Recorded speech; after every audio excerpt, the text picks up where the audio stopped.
जम्मू कश्मीर में पर्यटन पर G20 कार्यकारी समूह की तीसरी बैठक आज। भारत की G20 अध्यक्षता के तहत जम्मू और कश्मीर में तीसरी पर्यटन कार्य समूह की बैठक आज 22 मई 2023 को श्रीनगर में शुरू होगी। इसी कड़ी में फिल्म पर्यटन पर एक साइड इवेंट भी दोपहर बाद आयोजित किया जाएगा। वहीं वर्किंग ग्रुप की बैठक का उद्घाटन सत्र कल आयोजित किया जाएगा। यह बैठक क्षेत्र की पर्यटन क्षमता और सांस्कृतिक स्मृति को उजागर करेगी। घाटी के लोगों के लिए खास अवसर। श्रीनगर भारत की G20 अध्यक्षता के हिस्से के रूप में तीसरे पर्यटन कार्य समूह की बैठक की मेजबानी करने के लिए तैयार है। यह बैठक घाटी के लोगों को अपनी समृद्ध संस्कृति और परंपरा को दुनिया के सामने प्रदर्शित करने का एक खास अवसर प्रदान करेगी। उपराज्यपाल करेंगे बैठक का उद्घाटन। इसी क्रम में जम्मू कश्मीर के उपराज्यपाल मनोज सिन्हा आज श्रीनगर में डल झील किनारे शेरा कश्मीर इंटरनेशनल कन्वेंशन सेंटर में 3 दिवसीय G20 पर्यटन कार्य समूह की बैठक का उद्घाटन करेंगे। इस बैठक का समापन 24 मई को होगा। बैठक में विभिन्न राष्ट्रों के 60 से अधिक प्रतिनिधि शामिल होंगे। वहीं कई केंद्रीय मंत्रियों की बैठक में शामिल होने की भी उम्मीद है। आज दोपहर बाद प्रतिनिधियों का SKICC में आगमन होगा।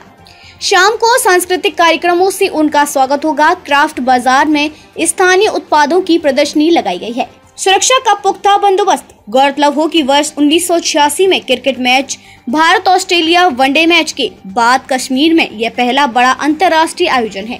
भारत की कोशिश है कि इस आयोजन के जरिए दुनिया को कश्मीर की सुंदरता से रूबरू कराया जाए।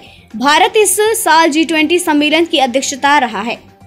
कश्मीर घाटी में हो रहे इस आयोजन पर पूरी दुनिया की नजर है, इसलिए यहाँ कड़ी सुरक्षा के पुख्ता बंदोबस्त किए गए हैं।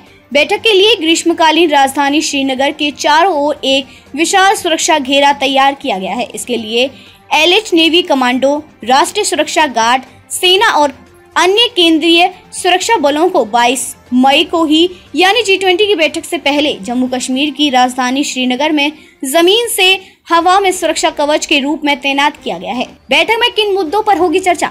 आज से शुरू होने वाली यह बैठक 5 परस्पर प्राथमिकता वाले क्षेत्रों पर विचार विमर्श करेगी, जिसमें हरित पर्यटन, डिजिटलकरण, कौशल पर्यटन, MSME और गंतव्य शामिल है। ये प्राथमिकताएं पर्यटन क्षेत्र के परिवर्तन को गति देने और 2030 SDG के लक्ष्यों को प्राप्त करने के लिए प्रमुख बिल्डिंग ब्लॉक है। 2 प्रमुख डिलीवरेबल्स पर फोकस। ऐसे में ये उम्मीद की जाती है कि यह बैठक 2 प्रमुख डिलीवरेबल्स को अंतिम रूप देने पर ध्यान केंद्रित करेगी, जिसमें सतत विकास लक्ष्यों को प्राप्त करने के लिए एक वाहन के रूप में पर्यटन के लिए एक रोड मैप और G20 पर्यटन मंत्री की घोषणाएं शामिल हैं। कई साइड इवेंट्स भी होंगे।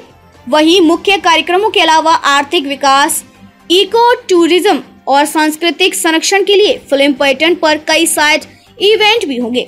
तीसरे पर्यटन कार्य समूह की बैठक के दौरान प्रतिनिधि सरकार द्वारा आयोजित कला और शिल्प बाजार का भी दौरा करेंगे, जिसमें स्थानीय हस्तशिल्प कारीगरों के काम, सामुदायिक भागीदारी के महत्व को प्रदर्शित किया जाएगा। प्रतिनिधियों को क्राफ्ट बाजार में डू इट योरसेल्फ गतिविधियों के माध्यम से हैंड्स ऑन अनुभव भी मिलेगा।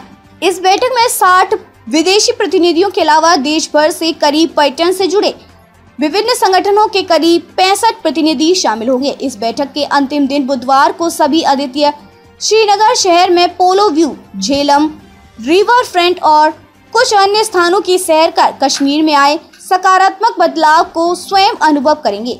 जम्मू कश्मीर में होने वाला सबसे महत्वपूर्ण आयोजन। G20 के मुख्य समन्वयक हर्षवर्धन श्रृंगला ने कहा कि यह जम्मू कश्मीर में होने वाला सबसे महत्वपूर्ण आयोजन है। पहले की 2 बैठकों की तुलना में इस कार्य समूह की बैठक में हमारे पास विदेशी प्रतिनिधियों का उच्चतम प्रतिनिधित्व है। पहली बैठक फरवरी में गुजरात के कक्ष के रण में और दूसरी अप्रैल में पश्चिम बंगाल के सिलीगुड़ी में हुई थी। भारत अपनी G20 अध्यक्षता के आधे रास्ते में। उन्होंने आगे कहा कि भारत अपनी G20 अध्यक्षता के आधे रास्ते में है। अब तक हमने कक्ष के रण से कोहिमा तक और कन्याकुमारी से और अब कश्मीर तक 118 बैठकों की मेजबानी की है। पर्यटन स्थलों को बढ़ावा देने में फिल्मों की भूमिका का उपयोग करने के लिए फिल्म पर्यटन पर राष्ट्रीय रणनीति का मसौदा भी पेश किया जाएगा।